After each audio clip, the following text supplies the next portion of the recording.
पूरे भारतवर्ष में अगर हम जनगणना के हिसाब से देखें तो 1000 लड़कों पर 900 के आसपास कन्याएं हैं।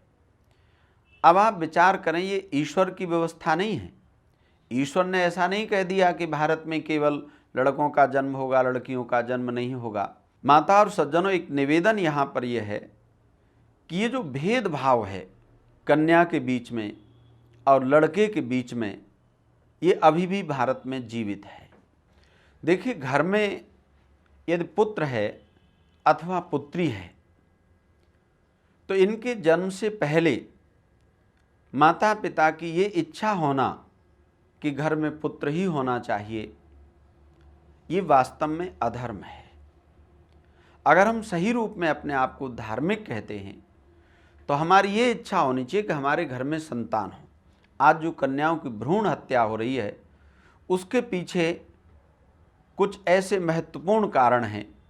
पहला कारण, जो माता पिता कन्याओं को जन्म नहीं देना चाहते, उनको लगता है कन्या घर में हो जाएगी तो इसकी शादी पर बहुत सारा दहेज हमको खर्च करना पड़ेगा। दूसरा, उनको लगता है कि कन्या है ये तो विवाह के बाद में कहीं और चली जाएंगी।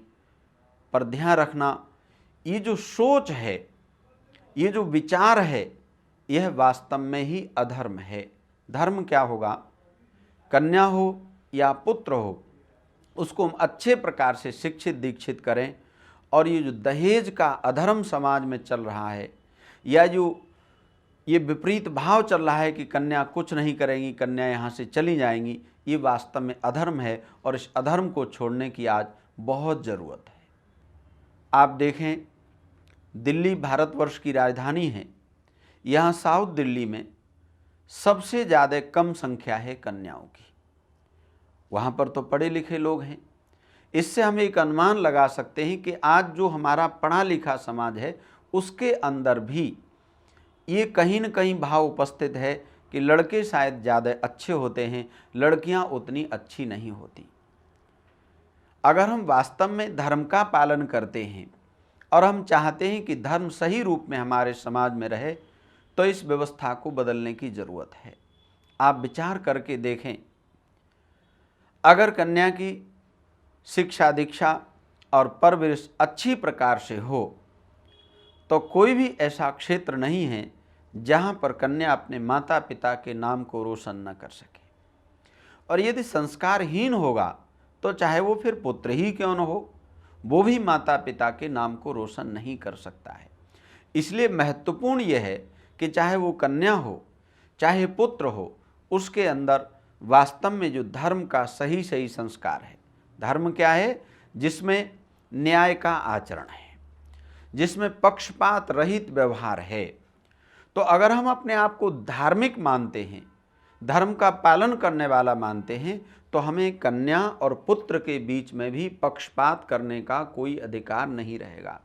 आज भी हमारे परिवार में ये स्थिति होती है, अगर कन्या दूध मांगती है तो माता पिता का कहना होता है कि तू क्या फौज में भर्ती होने जाएगी, और लड़के के लिए वो मिन्नतें करते हैं कि नहीं, तेरे लिए दूध तैयार रखा है, तुझको दूध पीना है। वास्तव में ये अधर्म है। दूध की जितनी ज़रूरत पुत्र को है उतनी ही ज़रूरत पुत्री को भी है। माता पिता को ये आज सोचना पड़ेगा कि जितनी रक्षा मेरा पुत्र कर सकता है उतनी ही रक्षा मेरी पुत्री भी कर सकती है। तो ये जो भोजन में पक्षपात हम कर रहे हैं, ये वास्तव में अधर्म है। चाहे कन्या हो या पुत्र हो, उसके लिए भोजन में और अन्य कामों में भेदभाव बिल्कुल नहीं करना चाहिए। हम अनुमान लगा सकते हैं कि बचपन में जब छोटे होते हैं तो लगभग सबने अपने माता पिता का बिस्तर जरूर गीला किया होता है, क्योंकि उस समय हमको समझ नहीं होती।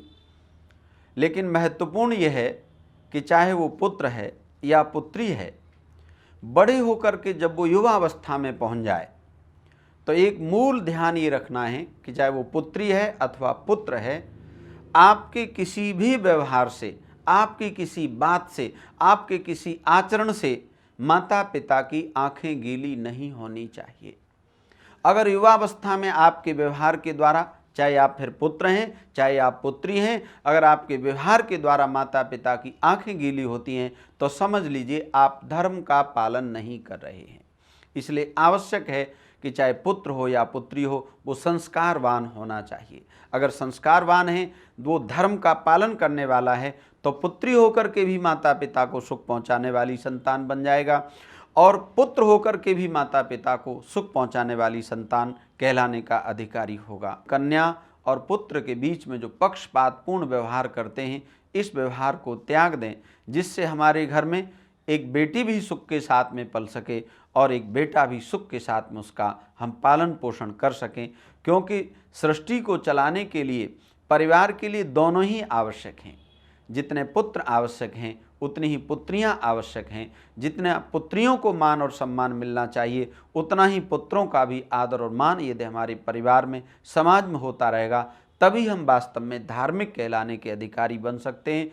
और वास्तव में गृहस्थ के लिए यही सच्चा धर्म होगा कि वो पुत्र और पुत्री दोनों का अपने घर में स्वागत करें, दोनों के जन्म पर खुशियां मनाएं। धन्यवाद।